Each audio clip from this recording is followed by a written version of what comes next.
1% trader ऐसे हैं जो एफडी के रिटर्न को बीट कर पा रहे हैं। मैंने 5 साल अपनी मराई, अपनी घिसाई, मैं 2 साल तक सिर्फ इस एक्सपेक्टेशन से था कि मेरे जो 5 लाख है वो मार्केट मुझसे छीन के ना लेके जाए। टारगेट अचीव हुआ, मार्केट नीचे गई तो भी जेब में पैसा, मार्केट बीच में रही तो भी जेब में पैसा, और मार्केट ऊपर भी चली गई तो भी अपने टारगेट पे आके मिलके अपने को पैसा। बिल्कुल पैसे।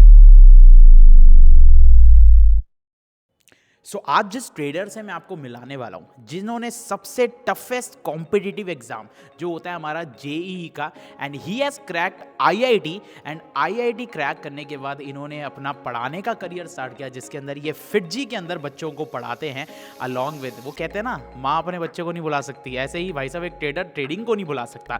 ये अभी तक अपने ट्रेडिंग के बिजनेस को कंटिन्यू करते आ रहे हैं, and he is a net profitable trader and option seller, and he trades in stocks also. तो मिलते हैं हम मिस्टर विवेक कुमार जी से। विवेक कुमार जी, पहले अपना इंट्रोडक्शन दीजिए, क्योंकि आज जितने भी लोग हैं ना, आज काफ़ी लोग इंस्पायर होने वाले हैं, क्योंकि काफ़ी लोग जेईई की तैयारी कर रहे हैं। They are very depress tense because it's a very tough competitive exam. इतना टफ कॉम्पिटिटिव एग्जाम के अंदर आपने वो भी क्रैक किया, and now you are doing trading. Sir trading को मैं कंपेयर नहीं करूंगा, but trading is a toughest part, everyone knows that, that's why 99% of the traders lose their money. तो आप मेरे को पहले इंट्रोडक्शन दीजिए कि आप अभी इस वक्त करते क्या है, राइट? आपकी कमाई का सोर्स क्या है, एंड अब अपनी मेरे को आपको पास्ट बताना है कि आपको ये ट्रेडिंग के अंदर चुल कैसे मची। यार अगर मैं एटीएन होता, मैं तो 22-25 लाख का एलपीए कमा रहा होता। अब आप अपनी जर्नी स्टार्ट कर सकते हैं। प्रतीक भाई बहुत बहुत धन्यवाद पहले तो। और मुझे एक चीज़ प्रतीक भाई आपके बारे में अच्छा लगा कि जब आपसे मेरी बातचीत चालू हुई तो the first thing that you asked is कि आप अपना वेरीफाइड पैनल के बारे में बताइए, बिकॉज आजकल जो अपना ये ट्विटर कम्युनिटी है, जो अपनी फाइनेंशियल कम्युनिटी जो डेवलप हो रही है, इसमें हर तरह के लोग हैं, एंड द ओनली थिंग कि the best part that you are doing is कि आप जेन्युइन ट्रेडर्स को एक प्लेटफॉर्म दे रहे हैं जहाँ पे वो एक मास मीडिया के साथ कम्युनिकेट करके अपने आइडियाज़ को रख पाए। तो that is I am very much thankful to you भाई। अच्छा, जहाँ तक जर्नी की बात रही तो आईआईटी क्रैक किया, उसके बाद फिटजी में पढ़ा रहा हूँ मैं। अगेन जेई निकाला तो माइंडसेट पहले से था कि पढ़ना है पढ़ना है पढ़ना है, और कहीं ना कहीं आईआईटी जो बच्चे क्रैक भी करते हैं उनका परसेंटेज बहुत ही कम होता है यार। मतलब अगर आज के टाइम में बात करें तो सिर्फ 15,000 सीट्स हैं आईआईटीज़ की, और मैं आपको बता दूं कि लगभग 15 लाख बच्चे बैठते हैं। तो 15 लाख बच्चे बैठ रहे हैं, 15,000 सीट से, तो भैया पहले से ही हम लोग रेस में दौड़ रहे हैं, ठीक है। और ट्रेडिंग के बारे में जो आपने बताया कि जब हम अपने ट्रेडिंग टर्मिनल में लॉगिन करते हैं उसी टाइम दिखाता है अपने को कि 9 out of 10 are making losses, right? ये तो गाइडलाइन आ रखी है। साथ ही साथ सेबी की रिपोर्ट में ये बताया गया था कि सिर्फ 1% ट्रेडर ऐसे हैं जो एफडी के रिटर्न को बीट कर पा रहे हैं। तो भाई जो मेरे दिमाग में चल रहा था कि मुझे ट्रेडिंग से पैसा बनाना है, भैया अपना जो आया था स्कैम वाला जो सीरीज आया था कि भैया एक बहुत बड़ा समुद्र है स्टॉक मार्केट, और यहाँ पे हर किसी की प्यास बुझ सकती है, तो मुझे उससे सिर्फ बाल्टी चाहिए। मुझे समुद्र से अपनी प्यास पूरी नहीं होनी, मैं बाल्टी निकाल लूँगा, मेरा काम हो जाएगा। Means first of all my target was to beat the FD return. लोग जो सपने लेकर आते हैं कि भैया 10 रुपये लगाओ और फिर तुरंत 100 रुपये बना दो, नहीं, धीरे धीरे चलो। एंड जो आपने बताया कि option selling, it is one of the toughest thing. Undefined risk है उसमें, अनलिमिटेड रिस्क है भाई, लोग यही बोलते हैं उसके बारे में। लेकिन the best part is POP, probability of winning जो है उसमें वो सबसे शानदार, वो हमारे फेवर में रहती है। और धीरे धीरे करते करते सीखते सीखते जर्नी बहुत अच्छी रही और फिर बहुत बढ़िया चल रहा है अभी प्रतीक भाई उसमें। सो जैसे अभी विवेक जी ने बताया, even I still remember I have experience losses a lot until unless, जब तक हम ऑप्शन सेलिंग के अंदर नहीं आए थे, अंटिल अनलेस मेरे को हेजिंग अवेयर नहीं हुई थी, राइट? जो कि मैंने अपने यूट्यूब पे जर्नी पे भी दिखाया कि हाँ यार I have made losses also, because hardly कोई ट्रेडर्स होते हैं जो लोग अपने लॉसेज बताते हैं, मेनली सब लोग प्रॉफिट शो करते हैं and all. So I still remember कि जब हमने लॉस किया था, मैं भी थोड़ा सा ना यार डिमोटिवेटेड था, बट एक चीज़ में लगे रहा। 2 टाइप के ट्रेडर्स होते हैं, एक लगे रहते हैं और वही गलतियां करते हैं। हमने धीरे धीरे चीज़ें सीखी, फिर इतने मेंटोर्स मिले जिन्होंने बताया कि ओके हेजिंग क्या होती है, हेजिंग से इंट्रोड्यूस हुए, एंड ये चीज़ें चलती रही। अब विवेक जी चले, आपने ये चीज़ तो बता दी, अब बताइए कि आपने जब अपना आईआईटी क्रैक किया तो आप कहीं जॉब भी कर सकते थे यार। आपने फिटजी के अंदर पढ़ाने के लिए, तो ये फिटजी में पढ़ाते हैं, बच्चों को पढ़ाते हैं जो भी इनके जेईई एस्पिरेंट्स है या जो आईआईटी क्रैक करना चाहते हैं, तो ये आपने टीचिंग का ही करियर क्यों स्टार्ट किया? यार देखो, मतलब लोग ये सब पूछते हैं, मतलब इनफैक्ट जब फिटजी में पेरेंट्स टीचर मीट भी होती है तो वहाँ कई बच्चों के मन में डाउट होता है, पेरेंट्स के मन में डाउट होता है कि भैया आप आईआईटी में पढ़ के आए। मैंने अपनी पढ़ाई जो कि है वो आईआईटी धनबाद से की। पढ़ने के बाद लोग ये भी पूछते हैं कि आप पढ़ा क्यों रहे हो। मतलब हमारे समाज में अभी ऐसा माना जाता है कि जो आदमी जीवन में कुछ ना कर पाए ना प्रतीक भाई, वो फिर पढ़ाने आ जाता है, वो मास्टरी करता है। हमारे यहाँ उसको बिहार में मास्टरी बोलते हैं कि हाँ ये मास्टर साहिब बन चुके हैं, ऐसा सीन चलता है। लेकिन द बेस्ट पार्ट इज़ मैं अपने घर पे रह रहा हूँ, मैं पटना में रह रहा हूँ, अच्छी खासी सैलरी मिल रही है, आपको मैंने अपनी सैलरी डिस्क्लोज भी की थी कुछ टाइम पहले, and you know that is a good handsome salary in the Patna. तो भैया जब पैसा अच्छा मिल रहा है, घर पे रह रहा हूँ, तो और क्या चाहिए?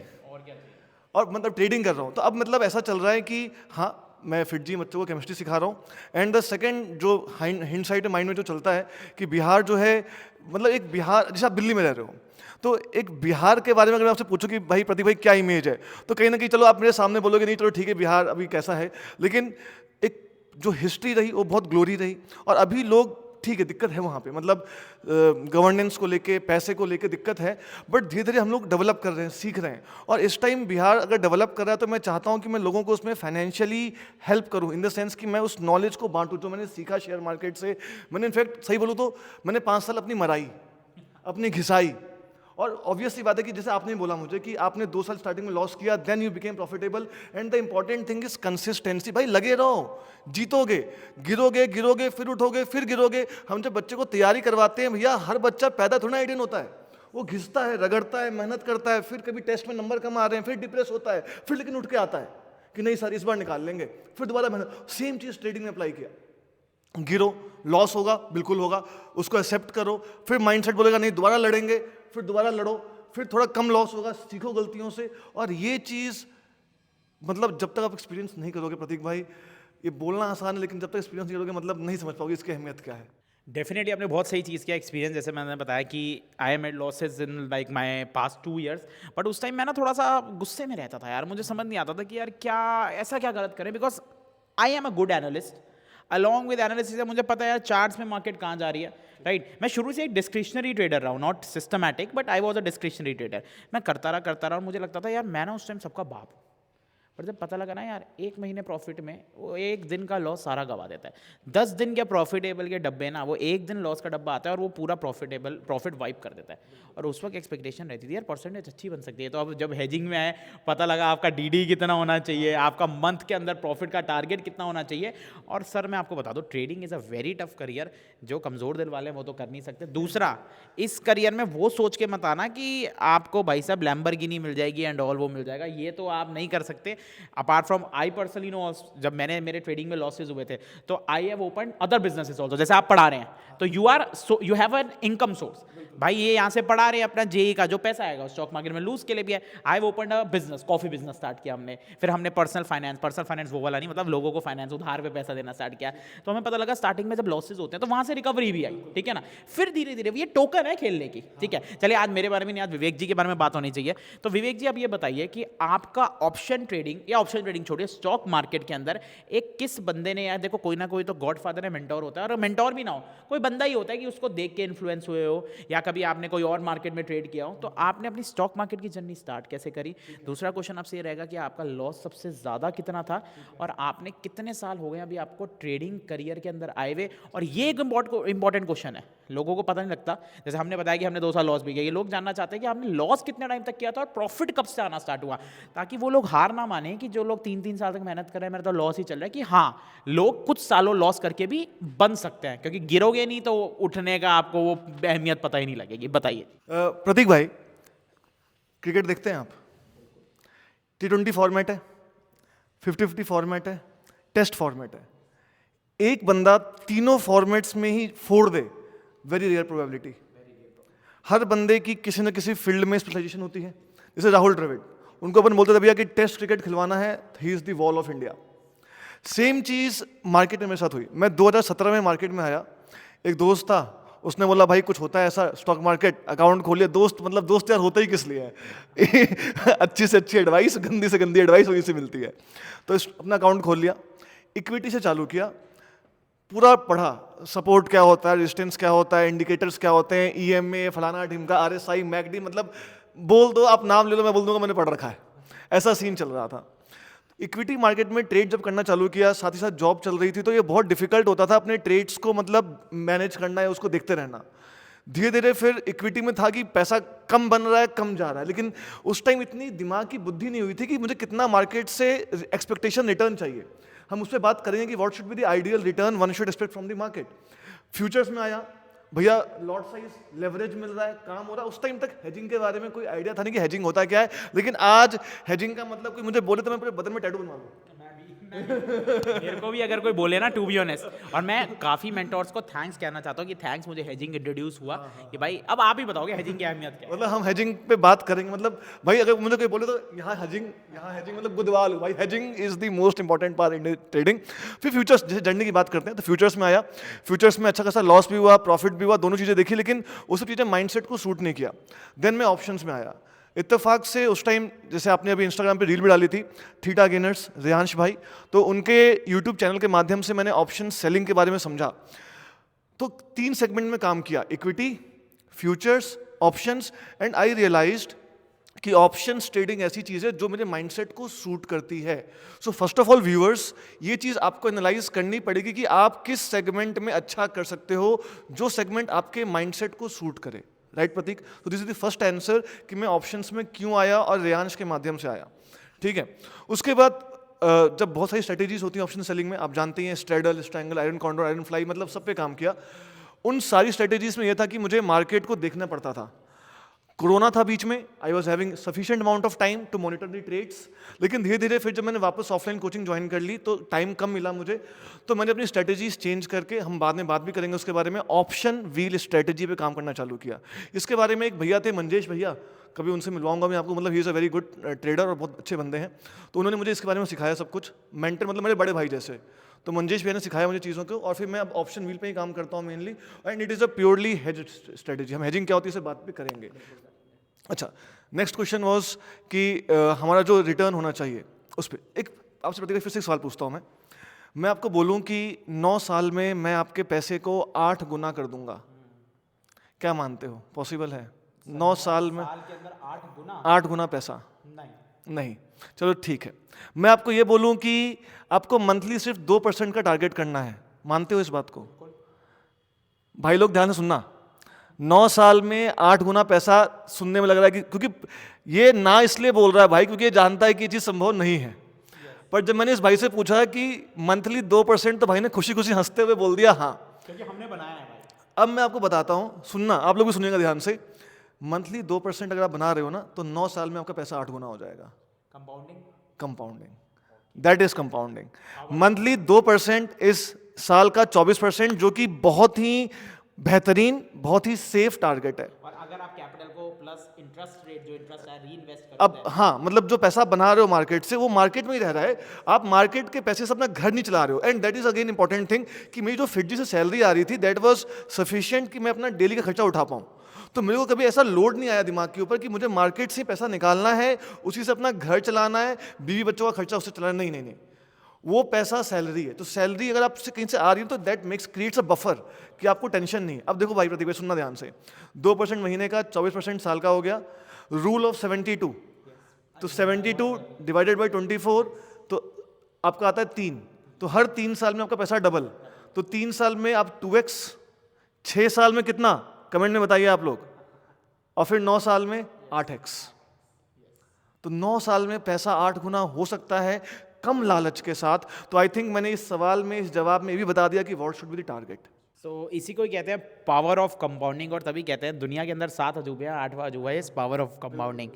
सो कंपाउंडिंग इतनी ईजी नहीं होती है जो भैया ने बताई है, it is tough, let me tell you one thing, but what I advise is for the beginners, always withdraw the profit, because वो प्रॉफिट ही लॉस कर लेते, but if you are the trend trader then you can start the compounding. अच्छा sir, आपने ये तो बता दिया, अब ये बताइए कि आपका कितने साल हो गए आपको जब तक लॉस हो रहा था, आपकी लॉस जर्नी कितने सालों तक रही सर? दूसरा, सबसे बड़ा लॉस आपको बताना है आपका कितना रहा, और तीसरा क्वेश्चन आपको बताना है सरल भाषा में कि सर आप इतने साल बाद प्रॉफिटेबल हो गए थे और आपका सबसे हाईएस्ट प्रॉफिट कितना रहा। अच्छा, हम इन नंबर से किसी को इन्फ्लुएंस करना नहीं चाह रहे, हम बस ये बताना चाह रहे हैं कि डेफिनेटली सर अगर आप हेजिंग और सही तरीके से ट्रेडिंग कर सकते हो तो आप कुछ पैसा बना सकते हो, रैदर देन नेकेड करोगे तो वो। तो अब आप ये 3 क्वेश्चन का आंसर करिए। ट्रेडिंग में 2017 से चालू किया, 17 to 19 इक्विटी ट्रेडिंग, हल्की फुल्की, कुछ खास कैपिटल नहीं, 10-20 हज़ार का कैपिटल। कोरोना के टाइम आया, जॉब छोड़ी, घर पे ऑनलाइन, मैं अनअकैडमी से भी एसोसिएटेड था उस टाइम पे, ऑनलाइन पढ़ा रहा था, आई वॉज हैविंग टाइम कि मैं ट्रेडिंग कर सकूं। तो उस टाइम पे पूरा ट्रेडिंग सेटअप बनाया, 3 स्क्रीन लगा दी, एकदम जो शौकिया लोग जो होते हैं ना, पूरी फील आनी चाहिए भाई कि जब कर रहे हैं तो बढ़िया फील आनी चाहिए।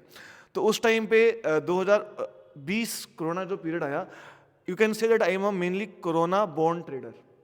ठीक है, तो स्टार्टिंग के 2020 2021 5 लाख का कैपिटल था, कुछ खास प्रॉफिट नहीं, कुछ नहीं, दिन भर कंप्यूटर पे स्क्रीन में बैठता था। इनफैक्ट प्रतीक भाई आप यकीन नहीं मानिएगा, 2020 2021 2 साल 5 लाख का capital, my only profit was 16,000 rupees 2 साल का। 2 साल का प्रॉफिट 16,000, जबकि मैं दिन रात कंप्यूटर पे बैठा हूँ 5 लाख के कैपिटल से। अब आप सोचेंगे भाई ये पैसे एफडी में डाल देता चिल मारता, नहीं, वो 2 साल जो घिसाया ना, उसी कारण से आज मैं आपके साथ पॉडकास्ट कर पा रहा हूँ। सीधी बात ये है। तो घर वालों ने भी ताना मारा कि दिन भर कंप्यूटर पे बैठता है, क्या करता है, क्या रिटर्न आ रहा है, कुछ नहीं आ रहा। 2 साल सिर्फ 16,000 5 लाख मार्केट में लगा रहा। आप खुद सोचिए, आप अगर एफएनओ का जो इनकम होता है that is counted in the business income, right. आपने अगर कोई अपना बिजनेस चालू किया है, आपका पहले ईयर क्या एक्सपेक्टेशन होता है कि भाई मैं मार्केट में सर्वाइव कर जाऊं, मुझे प्रॉफिट नहीं चाहिए। तो मेरा भी वही हिसाब था। मैं 2 साल तक सिर्फ इस एक्सपेक्टेशन से था कि मेरे जो 5 लाख है वो मार्केट मुझसे छीन के ना लेके जाए, मैं बस उसको पकड़ के बैठा रहा। तो दैट वाज द जर्नी। 2 साल तक स्ट्रगल, उसके बाद कैपिटल इन्फ्यूज किया, चीज़ों को सीखा, समझा, हेजिंग समझी और अच्छा चलते रहा। The second question was biggest loss. Biggest loss मुझे अभी दिसंबर के महीने में हुआ, लगभग 6 लाख का। मैं दिल्ली ट्रैवल कर रहा था, मैं फ्लाइट में था, ट्रेड्स ओपन थी, और मैं कुछ अभी जो नॉर्मल जो मेरी ऑप्शन व्हील स्ट्रेटेजी है उससे हट के एक दूसरी स्ट्रेटेजी पे काम कर रहा था, वो अभी उसके रूल्स में डेवलप कर रहा था, इस कारण से उस पर लॉस हुआ। आई अग्री, 6 लाख का लॉस बहुत बड़ा लॉस होता है। इट वॉज लाइक लगभग 7% of my capital was wiped off in a day, ठीक है। But again I agree that is my mistake. मैं मतलब फ्लाइट में रहते हुए मुझे अपने ट्रेड्स नहीं खुले छोड़ने चाहिए थे, पर गलती हुई। मतलब उस टाइम था कि पैसे लगातार जब बनते जाते हैं ना, दिमाग में ये होता है कि मैं अब गलत हो ही नहीं सकता, अहम ब्रह्मास्मि, मैं पैसे पेल दूंगा। लेकिन जब एक झटका लगता है तो वह वापस सतर्क हुआ एंड चीज़ें अच्छी हो रही हैं। जहाँ तक biggest profit in a day, तो ऐसा कुछ मैंने कभी सोचा नहीं, लेकिन लगभग 60-70 हज़ार के पास आसपास एक बार दिन में आया था। माई again the monthly target is, जो आपका है वही मेरा। कितना प्रतीक भाई? मेरा भाई 2% निकल जाए तो मैं आपके साथ हूँ। और सर 2% जो टारगेट आप लोगों को लग रहा हो कि साल का 24%, सर हमें पता है कि कितना, अभी मैंने आपको लास्ट का 2 महीने का P&L दिखाया था, हमें पता है कि अभी भी 2% निकालना is not an easy task definitely. जो उसके ऊपर आता तो भाई साहब महाकाल के आगे हाथ जोड़ देते हैं कि thank you so much, right. But उस 2% भी इंपॉर्टेंट होता है कि आपका महीने का RR यानी DD कितना होना चाहिए, आप उसके रेशियो में कितना लेना चाहिए। तो मैं आप समझ गया कि आपने ऑप्शन ट्रेडिंग की जर्नी अपनी कैसे स्टार्ट करी। अच्छा, आप ये बताइए कि आपको हेजिंग इंट्रोड्यूस किसने करी, कहाँ से आपको पता लगा हेजिंग होती है? क्योंकि किसी टाइम आपने भी नेकेड ट्रेडिंग तो करी होगी, आप स्टॉक्स भी करते थे, आप बता रहे थे। तो who introduce the hedging, right. As आपने थीटा गेनर्स का नाम लिया, जिनको पर्सनली हम भी थैंक्स बोलते हैं, क्योंकि I remember when I was learning hedging ना, एडजस्टमेंट्स मैंने उनकी यूट्यूब वीडियो देखी थी कि okay there was something like adjustments also, right. काफ़ी बंदे बड़े इग्नोर, मतलब वही बेसिक से होंगे जिनको समझ नहीं आ रहा हेजिंग होती क्या है। तो आप पहला तो इन लोगों को आंसर कर दो, हेजिंग सरल भाषा के अंदर बतानी है कि व्हाट इज हेजिंग। भाई हेजिंग मतलब होता है इंश्योरेंस, सीधी बात ये। मतलब अगर कल को आपके स्टॉक का प्राइस नीचे भी जा रहा है या आपको लॉस भी हो रहा है, तो आपने कोई ऐसा दाव खेला हुआ है जो आपके उस लॉस को रिकवर करने में आपकी हेल्प कर रहा है। सरल भाषा में यही हेजिंग है। अब मैं आपको बता दूं कि ऑप्शंस ट्रेडिंग इंडिया में इंट्रोड्यूस ही की गई थी एज अ हेजिंग इंस्ट्रूमेंट। ये अलग बात है कि उसको आज अपन लोग कन्वीनियंटली ट्रेड कर रहे हैं, मतलब हाँ स्पेकुलेशन करें, but basically it was a hedging instrument, options was a hedging instrument. अच्छा, अब हेजिंग कैसे करते हैं? तो आप लोग शायद ये समझिए कि हेजिंग इज अ इंश्योरेंस जो अपन बाई कर लेते हैं, कुछ ऐसा करते हैं कि जिससे अपना लॉस वाला सौदा क्या हो प्रतीक भाई, बच जाए, संभल जाए। कुछ दिन पहले you give an example of hedging on your Instagram channel also, मैं उसको दोबारा रिपीट भी कर देता हूँ। जैसे भाई ने एक बहुत अच्छा अपने टेक्निक भी सिखाया हेजिंग का। क्या बोला भाई ने कि इक्विटी को आप बाई कर लीजिए, एक लॉट की क्वांटिटी, आई थिंक जो लोग फ्यूचर ऑप्शन जानते हो लॉट का मतलब समझते होंगे, तो एक लॉट क्वांटिटी आप इक्विटी में बाई कर लीजिए and when it reaches the resistance आप वहां पे उसका फ्यूचर सेल कर दीजिए। अब ये हेजिंग कैसे करेगा, थोड़ा ये सोचना। कल को मार्केट अगर नीचे गया तो आपको जो इक्विटी में लॉस होगा वो आपके फ्यूचर के प्रॉफिट से कंपनसेट हो जाएगा, और अगर कल को मार्केट ऊपर चला गया तो जो आपको फ्यूचर में लॉस होगा वो आपको इक्विटी के प्रॉफिट से कंपनसेट हो जाएगा। मतलब आप इस सौदे में पैसे लेकर ही बाहर आओगे, दैट इज हेजिंग। इसी तरीके से भाई हेजिंग, आपने मुझसे पूछा कि इंट्रोड्यूस किसने की। हेजिंग एक चीज़ होती है जिसमें हम बोलते हैं कि हमारा रिस्क डिफाइंड है, मोटा मोटा भाषा, रिस्क अगर डिफाइंड है, आपने अपना इंश्योरेंस खरीद रखा है, दैट इज हेजिंग। तो इसके बारे में मुझे बहुत लेट समझ में आया, क्योंकि हेजिंग वर्ड ना कहीं से मिलता ही नहीं है। मतलब सिर्फ लोग बोलते हैं hedging hedging hedging hedging hedging. Hedging बहुत तरीके से, अलग अलग तरीके से की जा सकती है। कवर्ड कॉल जिसकी हम बात करें अगर, तो covered call is also a hedged strategy, ठीक है। उसके बाद जो मैं ऑप्शन व्हील स्ट्रेटेजी की अगर बात करें, इट इज हैविंग 2 legs। और अभी मैं आपको पॉज कर रहा हूँ, बहुत जल्दी सर आज की वीडियो के अंदर अपनी एक ऑप्शन व्हील स्ट्रैटेजी रिवील करने वाले हैं। जो लोग हेजिंग के लिए शायद महंगे महंगे कोर्स दे रहे हैं, सर यहाँ पे एक ऑप्शन व्हील स्ट्रैटेजी रिवील करेंगे। और ये वो स्ट्रैटेजी नहीं है यूट्यूब पे बताने के लिए, ये खुद भी वही स्ट्रैटेजी यूज़ करते हैं। तो ये वीडियो को एंड तक ज़रूर देखिएगा।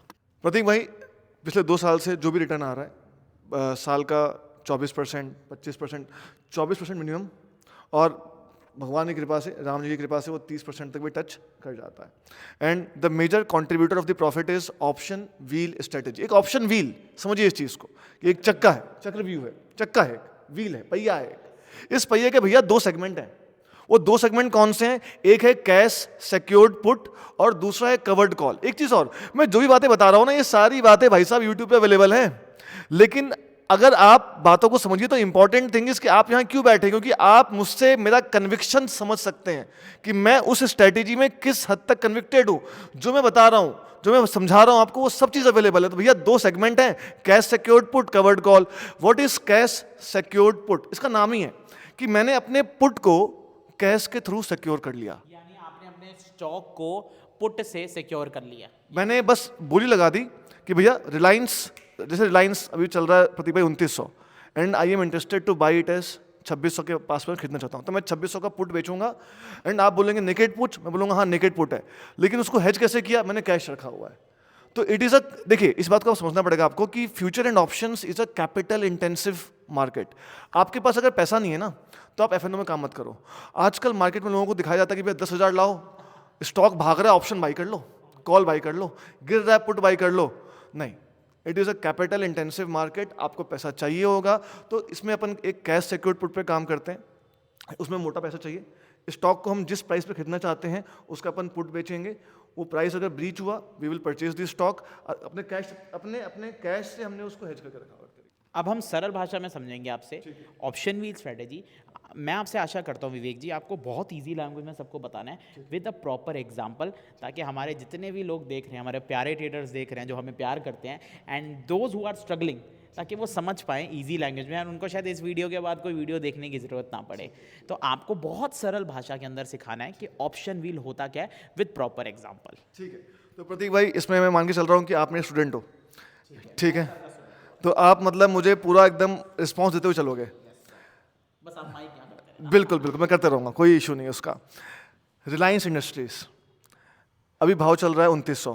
ठीक है, मान लो मैंने अभी चार्ट पे देखा कि रिलायंस का प्राइस अभी 2900 चल रहा है, मुझे लगता है वो ऊपर जाएगा, चलो मान लेते हैं। आप उसको खरीदना चाहते हो, ठीक है, आपको लग रहा है कि 2900 अभी काफ़ी महंगा रेट है, तो आप मुझे प्राइस बताइए जिस रेट पे आप उसको खरीदना चाहेंगे। हाँ, क्योंकि देखो मुझे लगता है रिलायंस जैसा जो स्टॉक है वो महंगा हो गया, और कोई भी स्टॉक महंगा होता है गिरता ही गिरता है। मैं अगर उसको खरीदना चाहूँ तो मैं चाहूँगा रिलायंस एटलीस्ट वहाँ से 10% तो करेक्ट हो, मतलब 8 से 9%, तो 10% मान लेते हैं। तो 10% मतलब अपन 2900 में से 300 रुपये हटा देते हैं, 2600 पे आ जाते हैं। 2600 अगर देखो 2600 पे 10% गिरता है, क्योंकि ये मेरी स्टडी है कि जो भी आप भी मानते हैं बड़े बड़े स्टॉक्स होते हैं वो उठते ही उठते हैं, मेरे को लगता है कोई स्टॉक 10% गिरेगा, सपोर्ट पे आ जाएगा, मैं उसको खरीदना चाहूँगा। कल को निफ्टी भागेगा, निफ्टी भागेगा, निफ्टी में बहुत अच्छा परसेंटेज रिलायंस का है, बिल्कुल है। तो अगर निफ्टी को भागना है तो रिलायंस को भागना पड़ेगा। और अगर मुझे वो 2600 में मिल रहा है अपने टॉप से 10% नीचे, भाई साहब मैं उसका बोरा उठा के ले आऊँगा। मानते हो इस बात को? बात है, बिल्कुल मानता हूँ, बिल्कुल मानता हूँ। ठीक, अपन 2600 का पुट बेच देंगे। हम ऑप्शन सेलर हैं, we are option sellers, and अगर अपन ने पुट बेचा है 2600 का, तो what obligation we are having कि अगर 2600 का प्राइस आईटीएम हो जाता है तो हमें उसके 250 क्वांटिटी उसका लॉट साइज है, 250 क्वांटिटी की हमें उसकी डिलीवरी लेनी होगी। अब एज अ स्टूडेंट मुझे तो समझ आ गया, बट अब मैं एज अ स्टूडेंट हूँ, अब आपको एक्सप्लेन करना है, ठीक है, कि 250 क्योंकि देखो हम तो समझ गए भैया क्या कहना चाह रहे हैं, ठीक है। बट अब आपको एक्सप्लेन करना है कि वो 250 क्वांटिटी से कैसे हेज किया। अभी तक तो हम ये समझे कि भाई मैंने पुट सेल कर दी, पुट सेल मतलब मार्केट ऊपर जाएगी प्रॉफिट आएगा, 2600 रुपये पे मैंने रिलायंस की पुट सेल कर दी। अब अगर मार्केट नीचे जाएगी तो अनलिमिटेड लॉस होगा। अब आप उसको हेज कैसे कर रहे हो सर जी, वो बताइए। ठीक है, तो 2600 का अपन ने पुट बेचा हुआ है, इसको हेज 2 तरीके से अपन कर सकते हैं। एक तो इसका नाम ही कैश सिक्योर्ड पुट है, कैश सिक्योर्ड पुट, तो अपन ने अपने पुट को कैश के थ्रू सिक्योर करके रखा हुआ है। यानी कैश सरल भाषा में बोले तो स्टॉक, पैसा। स्टॉक नहीं, पैसा, पैसा मतलब रिलायंस का स्टॉक कैश में जो बाई किया हम उसको कैसे बाई करेंगे? करेंगे। ओके ओके ओके, हमने अपने कैश के थ्रू उस प्राइस को सिक्योर कर दिया। मतलब अभी तक हमने पुट बेच रखी है, पर हम पे पीछे से पैसा पड़ा हुआ है। पड़ा हुआ है, Yes. हमारे पास पैसा है उसको बाई करने के लिए। तो अब हम रिलायंस का स्टॉक बाय करेंगे। हाँ, अगर वो नीचे की तरफ गिरता है, अगर वो अपने 2600 को ब्रीच करता है, हम उसको आराम से अपना कैश लगा के उसको बाई करेंगे 2600। अब ये बताइए, चलो मैं समझ गया, अगर वो 2600 से ऊपर उठ जाता तो मेरे को पुट सेल प्रॉफिट देगी। अब मान लो रिलायंस 2600 पे आ गया, मैंने एक पुट बेचूंगा। अब ये बताइए मैं 2600 से कितना नीचे उसका एक स्टॉक बाय करूंगा? ठीक है, तो भाई अगर 2600 का प्राइस बीच हो जाएगा तो अपन उसको 2600 में बाई करेंगे। ठीक है, तो 2600 इज आवर बाइंग प्राइस। अपने पास पूरे 250 क्वांटिटी, क्योंकि रिलायंस का एक लॉट जो होता है। अब मैं आपसे एक चीज पूछूंगा सर कि 2600 में आपने बोला पुट सेल कर ली, बिल्कुल। तो मैं उसी 2600 रुपए पे at the current market price I will by the stock also. यानी 2600 रुपए में मैंने शेयर खरीद लिए। अब एक लॉट रिलायंस का 250 का होता है, तो मेरे को 250 शेयर खरीदने पड़ेंगे। बिल्कुल, आपको अपना पुट क्लोज करना है। You will be having some losses in the put, obvious सी बात है। आपने लॉस बुक किया, आपने उसके 2600 में उसके पूरी का पूरा लॉट उठा लिया, बिकॉज आपने उसका एक पुट का लॉट बेचा हुआ था। अब रिलायंस अच्छा स्टॉक है भाई, अभी हाल फिलहाल में रिलायंस 2200-2300 तक चला गया था, लेकिन जैसे वो 2200-2300 पे आया, स्विच स्प्रिंग की तरह उछल के भागा ऊपर की तरफ। मतलब सोचो कि निफ्टी पिछले 3 महीने में, यार दिसंबर के टाइम पे निफ्टी कितना था? 18,000-19,000 था, और अभी 3 महीने में निफ्टी आ गया 22,000 पे, and the major contributor is Reliance. तो भैया अच्छे स्टॉक्स में आप अपने हिसाब से इन्वेस्ट करने का मौका आपको ये स्ट्रेटेजी देती है। जैसे आप रिलायंस में 2900 में इंटरेस्टेड नहीं थे, लेकिन आप 2600 में उसमें इंटरेस्टेड थे। उसके बाद रिलायंस 2500 जाए 2400 जाए कोई दिक्कत नहीं, अपन ने उसका 2600 में माल उठा लिया है। ये पहला कन्विक्शन चाहिए इसमें, ठीक। दूसरी चीज, ये इसका नाम ऑप्शन व्हील क्यों पड़ा, अब हम उस पर आते हैं। तो पहला पार्ट था इसका कैश सिक्योर्ड पुट। आपने अपने पुट को कैश के माध्यम से सिक्योर कर लिया, आपने माल उठा लिया है। भैया जो सेकंड सेगमेंट आता है वो कवर्ड कॉल, देसी भाषा में बताएं तो माल उठाने के बाद कॉल बेचना चालू कर दो। अब इसमें भी क्या फंडा लगाते हैं अपन, एक बेसिक सा फंडा होता है कवर्ड कॉल का, कि सपोज अपन ने माल उठाया उसका 2600 में, तो उसका 1% हो जाएगा 26 रुपए। तो 26 रुपए का अपने को प्रीमियम जिस कॉल पे मिल रहा होगा, अपन वहां का कॉल बेचना चालू कर देंगे। मतलब आपने बोला कि पहले मैं 2600 रुपए पे स्टॉक उठा लिया, ठीक है, ठीक है। अब आपने कहा कि 2600 का 1% निकालूं जो 26 रुपए हो गया। बिल्कुल। मेरे को क्या उसके प्रीमियम की कॉल बेचनी है? बिल्कुल, आपको 26 रुपए जिस स्ट्रक्चर से मिल रहे होंगे, ऑब्वियस बात ऊपर वाले में मिल रहे होंगे। मान लो 2700 या 2800, इस पे आपको 26 रुपए का प्रीमियम मिल रहा होगा। तो मेरे को उतनी क्वांटिटी बेचनी है जितनी खरीद। मान लो मैंने 250 शेयर खरीदे, तो मैं 250 ही एक लॉट बेच दूंगा। तो मैंने अब भाई साहब 2600 रुपए में एक लॉट शेयर खरीद लिया, कैश में खरीद लिया, स्टॉक्स खरीद लिया 250 क्वांटिटी। अब मैंने 2600 का 1% निकाला, जो भी स्ट्राइक प्राइस पे मिल रहा है 26 रुपए का, 2600 का 1% 26, उसकी एक कॉल बेच दी। अब बताइए इससे फायदा क्या होगा? मैं आपके व्यूअर्स के लिए एक क्वेश्चन डाल रहा हूं, मैं चाहता हूं कि कमेंट बॉक्स में वो इसका आंसर बताएंगे। सपोज दोस्तों पहला सवाल ये है कि 2600 का जो अपन ने पुट बेचा था, मान लो उसका प्रीमियम 10 रुपए चल रहा है, क्योंकि हम यहाँ पे उन व्यूअर्स की बात कर रहे हैं जो अपने आप को फ्यूचर एंड ऑप्शन में ट्रेड करते हैं। भाई ये स्ट्रेटेजी उन्हीं के लिए है जिनके पास गूदा है, कि भैया गूदा होना चाहिए, पैसा होना चाहिए, अपन स्ट्रेटेजी में काम कर सकते हैं, सीधी बात ये है। 2600 का पुट आपने 10 रुपए में अगर बेचा हुआ है, मार्केट अगर 2400 भी आता है, 2300 भी आता है, तब भी आपका बाइंग प्राइस कितना होने वाला है स्टॉक का, पहले आप मुझे बताइए। वीडियो पॉज करिए, कमेंट बॉक्स में टाइप करिए हाँ। तो दोस्तों अगर आपने 2600 का पुट 10 का बेचा था, तो आपका बाइंग प्राइस हो जाएगा 2590 रुपया, बिकॉज प्रीमियम आपके स्ट्राइक प्राइस से सब्ट्रैक्ट हो जाता है, ठीक है। हाँ, तो 2590 इज योर बाइंग प्राइस, पहली चीज ये होगी भाई। अच्छा, अब आपने सपोज 2700 में आपको 25 रुपए का प्रीमियम मिल रहा था, for the strike price of 2700 आपको अगर 25 रुपए का प्रीमियम मिल रहा था, आपने 2700 का कॉल बेचा, एक लॉट बेचा, बिकॉज हमने 250 क्वांटिटीज 1 लॉट ऑफ रिलायंस उठा लिया था। मैं चाहता हूं कि आपके व्यूअर्स मुझे बताएं, कल को मार्केट अगर 2800 भी पहुंच जाता है प्रतीक भाई, तो उनका सेलिंग प्राइस क्या आने वाला है? अगर मार्केट 2800 भी जा चुका है, आपने 2700 का कॉल बेचा था 25 रुपए के हिसाब से, तो आपको अगर अपने लॉट की, अपने 250 क्वांटिटी की डिलीवरी करके छोड़नी है, आपको उसको सेल करना है, तो आपका सेलिंग प्राइस कितना आएगा? कॉल साइड में जो हिसाब लगता है प्रतीक भाई, that is strike price plus premium received. Yes, I know that is the calculation of break even. Yes, that is the calculation break even, right.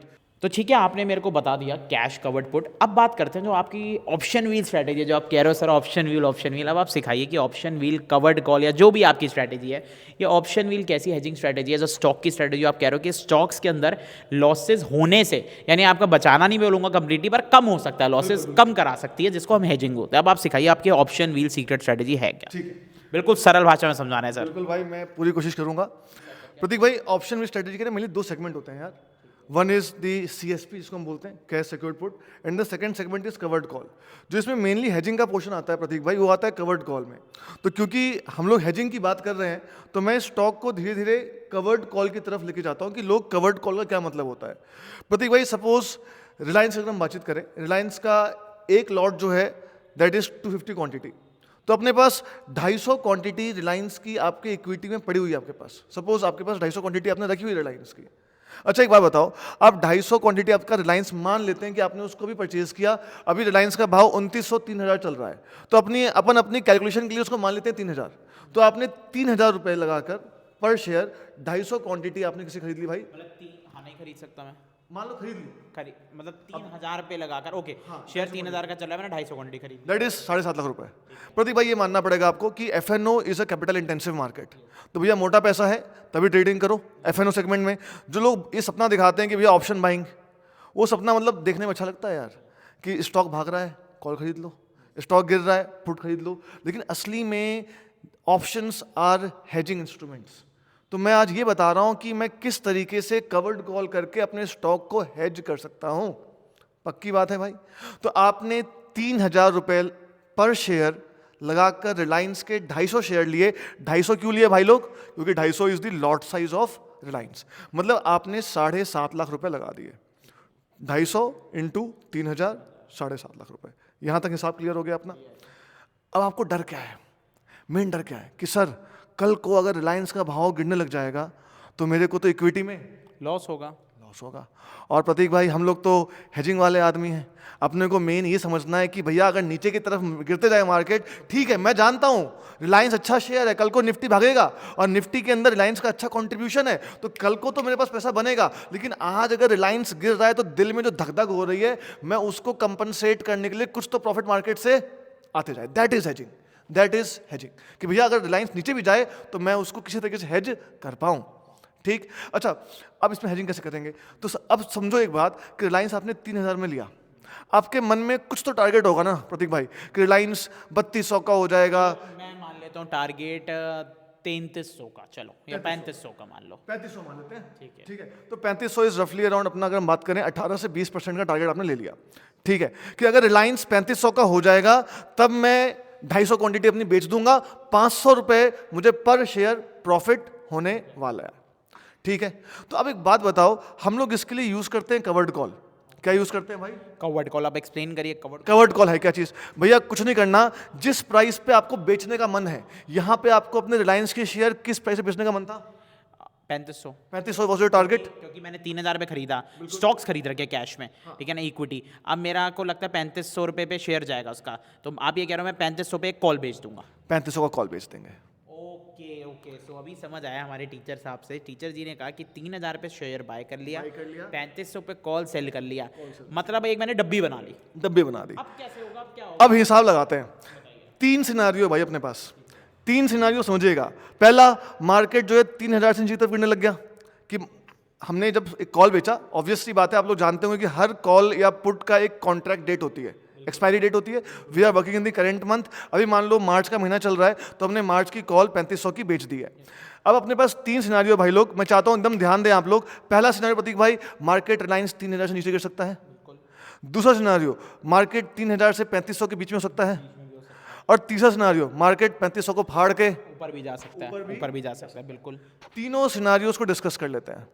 अगर मार्केट 3000 से नीचे रह गया, मान लेते हैं मार्केट 2900 हो गया, तो आप मुझे बताइए कि जो 3500 का जो आपने कॉल बेचा था, उसका प्रीमियम एक्सपायरी के डे क्या हो जाएगा? अगर 3500 का जो कॉल बेचा था, पहली बात तो वो डिपेंड करता है कॉल का प्राइस कितना था उस वक्त, ताकि हम ब्रेक इवन निकाल पाए, ठीक है ना।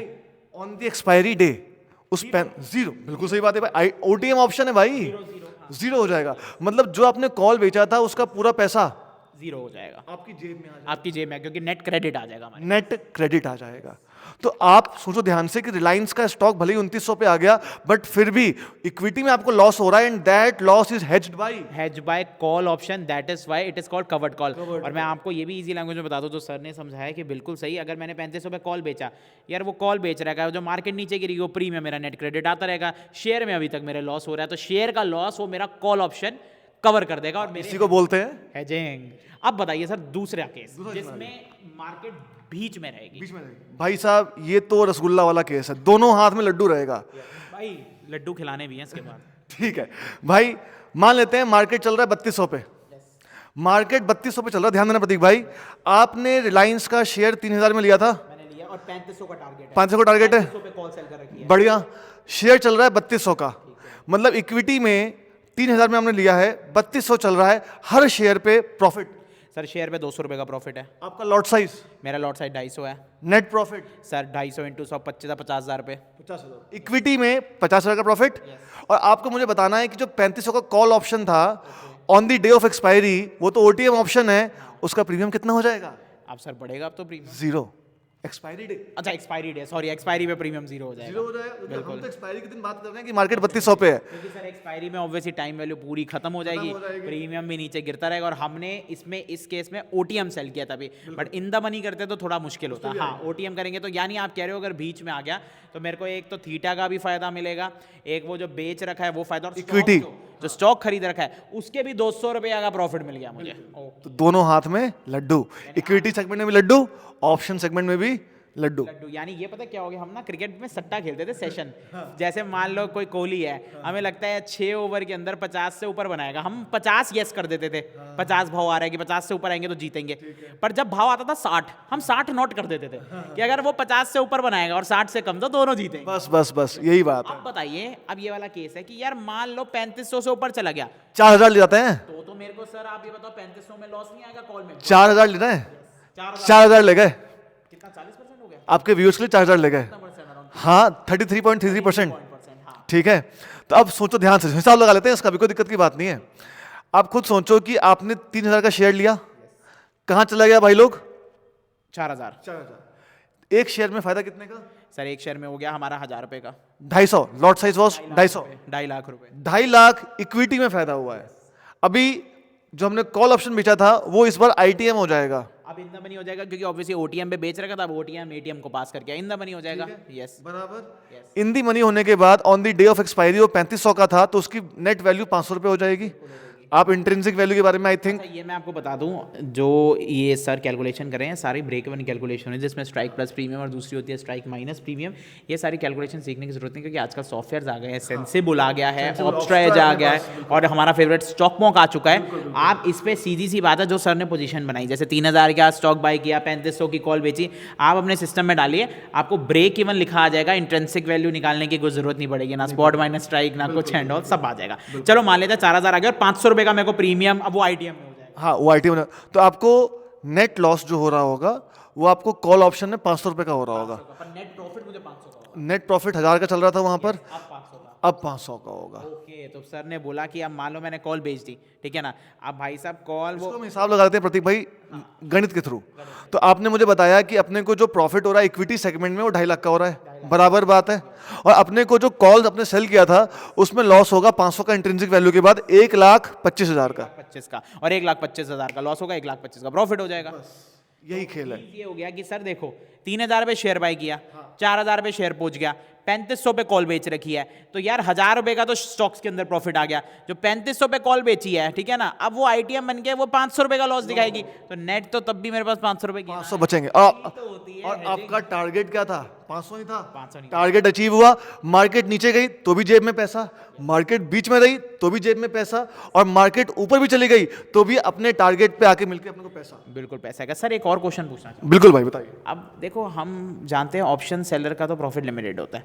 अब मान लेते हैं शेयर 3000 से चला गया, वैसे तो ऐसा पॉसिबल ही नहीं है, आप सीधा बोल दोगे रिलायंस। मान लेते हैं ये शेयर चला गया 2000 रुपये, ठीक है। अब भाई साहब ऑप्शन तो वो जीरो हो जाएगा, पर एक साइड तो लॉस कंटिन्यू होता रहेगा। प्रतीक भाई कोरोना आया था तब निफ्टी टूटा था लगभग 40% के आसपास, ठीक है, 10% लोअर सर्किट था। Reliance is a heavy contributor in the Nifty, ठीक है भाई साहब। क्या आपको लगता है कि रिलायंस यार 3000 से 2000 एक महीने के ड्यूरेशन में धन धन धन धन धन धन गिर जाए? मतलब इट इज अ 33.33% फॉल भाई, मतलब लोग बर्बाद हो जाएंगे, घर उड़ जाएंगे, चवन उजड़ जाएंगे लोगों के। रिलायंस इतना गिर गया, सही बात है कि स्टॉक मार्केट ही हम कह देंगे फिर तो खत्म ही हो रही है, डाउन हो रही है। तो मतलब आपका कहना है कि ये उन्हीं स्टॉक्स में करो जो ब्लू चिप हो या फिर जो टॉप 50 स्टॉक्स। टॉप 50 में आप छोड़ दो, सेंसेक्स 30 पे आ जाओ। मतलब मेजर कंट्रीब्यूटर्स, टॉप 30 स्टॉक्स, और ये साइकिल चलता रहता है, तो आपको किसी ना किसी स्टॉक में हमेशा एंट्री मिलेगी। सेकंड इंपॉर्टेंट चीज़ कि इस स्ट्रेटेजी में पैसा लगना है भाई प्रतीक भाई, मोटा पैसा लगेगा, कैपिटल इंटेंसिव है। लेकिन जितने आप जानते हैं बड़े बड़े फंड हाउस, म्यूचुअल फंड्स, उनकी यही स्ट्रेटेजी होती है, क्योंकि वो पैसा जब भी आपने देखा होगा ना, म्यूचुअल फंड्स क्या करते हैं यार, आपने जो अपना एसआईपी करते हो ना, एसआईपी अच्छी है, म्यूचुअल फंड सही है, आपने क्या किया, आपका एसआईपी गया फंड मैनेजर के पास, प्रतीक भाई हमारे फंड मैनेजर है, इन्होंने पैसे लगा दिए स्टॉक खरीदने में, इन्होंने रिलायंस का स्टॉक खरीद लिया। अब कल को अगर मार्केट नीचे गिरेगी तो इस फंड मैनेजर का पोर्टफोलियो लाल में दिखाई देगा, और ये फंड मैनेजर अपना पोर्टफोलियो हेज करेगा कवर्ड कॉल से। तो this is the strategy used by fund houses. और सर एक बात बताऊं, ये जो स्ट्रैटेजी है शायद आप कोई सिखाए भी फ्यूचर में, कन्विक्शन नहीं सिखाता है, भैया की कन्विक्शन है। और आप खुद बताइए सर, वो कितनी फीस ले लेता जो आज हमने फ्री में बताई है? भाई मैं सही बताऊं तो इन सब चीज़ों की कोई कीमत नहीं है, मतलब कोई लाख भी ले सकता है, कुछ भी ले सकता है, और इनफैक्ट हर चीज़ यूट्यूब पे अवेलेबल है। मैं आज प्रतीक भाई, मैं बच्चों को जेई का केमिस्ट्री पढ़ाता हूँ, ठीक, हर चीज़ यूट्यूब पे अवेलेबल है, हर चीज़ यूट्यूब पे अवेलेबल है जो मैं बच्चों को केमिस्ट्री पढ़ाता हूँ। लेकिन फिर भी बच्चे फिटजी में 2.5 लाख 3 लाख रुपए फीस क्यों दे रहे हैं यार? एक, उनको पर्सनल गाइडेंस मिल रही है फेस टू फेस सामने, टीचर जब उनके सामने खड़ा होता है तो बच्चों के अंदर उस कंटेंट को लेकर जो कन्विक्शन आती है ना, that is the important part, कि भैया आपके अंदर कन्विक्शन है। तो सर लाइव इंटरेक्शन जो होती है ना, आप कितना भी यूट्यूब से सीख लो, जब टीचर आपके सामने बैठता है, वो जो ऑरा होता है समझाने का तरीका, वो कहीं बीट नहीं करता। बिल्कुल। जैसे आज आपने ऑप्शन व्हील सिखाई, मैंने एज अ स्टूडेंट समझी कि मैंने आज आपसे हर क्वेश्चन पूछा कि जो भाई एज अ स्टूडेंट आता है, and it's a very good strategy. Sir ये बताओ, जहाँ पे लोग नेकेड पोजीशन ले लेते हैं, नेकेड बाय कर लेते हैं, उनका तो 100 पॉइंट क्या 50 पॉइंट में लॉस हो जाएगा, वहाँ हेजिंग से भाई साहब हमने 500 पॉइंट होल्ड कर लिया। बिल्कुल, और क्या चाहिए? तो मेन चीज़ ये है कि इस स्ट्रेटेजी में धीरे धीरे पैसा आता है। इनफैक्ट प्रतीक भाई, मैं अपने आप को आलसी ट्रेडर बुलाता हूँ। अब बताओ, मैं अपने आप को आलसी ट्रेडर क्यों बुलाता हूँ? इनका एक YouTube चैनल ही है आलसी ट्रेडर, अभी एक्सप्लेन करेंगे क्यों बुलाते हैं, मुझे भी नहीं पता, but he has a YouTube channel of Aalsi trader. Do subscribe the channel if you want to learn hedging. Sir आपको कोई रिस्क वाली चीज़ें नहीं सिखाते, कम रिस्क से पैसा बनाना is a skill, is a part. Sir का चैनल जरूर सब्सक्राइब करना है, आलसी ट्रेडर, जिसका लिंक मेरी डिस्क्रिप्शन में मिल जाएगा। अब बताइए, आप इतने आलसी भाई एक बात बताओ, जो मैंने आपको भी स्ट्रेटेजी सिखाई कवर्ड कॉल, आपने बाई किया 3000 में, टारगेट 3500 अपने ऑप्शन बेच के बैठे हुए हो, पूरे महीने क्या जरूरत है आपको मार्केट को बार बार मोबाइल निकाल के देखने की? You know all the possible outcomes already. सही बात है, ऑब्वियसली मेरे को क्यों जरूरत है, सही कह रहे हो भाई साहब, मुझे पता है रिलायंस इतने से नीचे नहीं गिरता। अच्छा, तभी आलसी बुलाते हो? भाई मुझे एक्टिवली ट्रेड मॉनिटर ही नहीं करना यार, मैं आलसी बंदा हूँ। भाई प्रतीक भाई, मार्केट का सिंपल सा फंडा है कि जितनी कम एडजस्टमेंट्स, जितना कम दिमाग, उतना मोटा पैसा। बार बार लगे रहो, ब्रोकरेज में जाता जाएगा पैसा, कोई मतलब नहीं है। मतलब कम एडजस्टमेंट्स करो, एकदम आराम से मार्केट को टाइम दो, वो डिप मारेगा तो वो उठ के आएगा, आप उसको टाइम दो। And that's why we call ourselves आलसी, क्योंकि हमें अपने ट्रेड्स का आउटकम ऑलरेडी पहले से ही पता होता है कि भाई अगर लॉस होगा तो इतना होगा, प्रॉफिट होगा तो इतना होगा, बीच में जाएगा तो ऐसे होगा। मतलब मैंने आपको तीनों सिनारियो यहाँ बैठे बैठे आज गिना दिए। तो सोचो कि मार्च की एक्सपायरी जब आएगी तो यही 3 आउटकम में से कुछ होगा ना भाई। तो we already know the outcomes and that is the benefit of hedging and this strategy. मतलब यही है हमारी प्यारी हेजिंग स्ट्रैटेजी। तो होप सो ऑडियंस को समझ आई होगी हमारी प्यारी सी hedging strategy option wheel. And मैं आशा करता हूँ सर और भी ऐसी वीडियोस लाते रहेंगे, बट अभी जाने का नहीं है, एक रैपिड फायर राउंड होने वाला है आपके साथ, और इसके एक ही आंसर है। रैपिड फायर में 10 सेकंड क्या 2 सेकंड से भी ज़्यादा सोचना नहीं है, क्विक आंसर देना है, शॉर्ट आंसर देना है। हम अपना रैपिड फायर साउंड करते हैं, जिसके लिए हमारी ऑडियंस हमेशा वेट करती है, और क्या चाहिए। सो फटाफट से 1 मिनट के अंदर का रैपिड फायर साउंड करते हैं। सबसे ज़्यादा 2 बुरे इंडिकेटर बताओ। McD, Bollinger bands. ओके, दूसरा हमारा क्वेश्चन हो रहा है, ये बताओ आपका फेवरेट ट्रेडर कौन है? रियांश भाई। रियांश भाई, थीटा गेनर्स। और तीसरा बताओ कौन से ऐसी स्ट्रैटेजी से बचना चाहिए जिससे हमेशा लॉस होता है? नेकेड, बिना हेज वाली। बिना हेज वाली? बिना हेज वाली। तो भाई साहब 3 रैपिड फायर हो गए, बिल्कुल करेक्ट आंसर दिया, मेरे भी मैच करते हैं। अब आपको गिफ्ट हैम्पर नहीं मिलेगा क्योंकि करण जौहर के शो में नहीं आए हो, क्योंकि यहाँ हम नेपोटिज्म प्रमोट नहीं करते हैं, रियल ट्रेडर्स प्रमोट करते हैं। मिलते हैं आपसे विवेक भाई नेक्स्ट पॉडकास्ट के अंदर।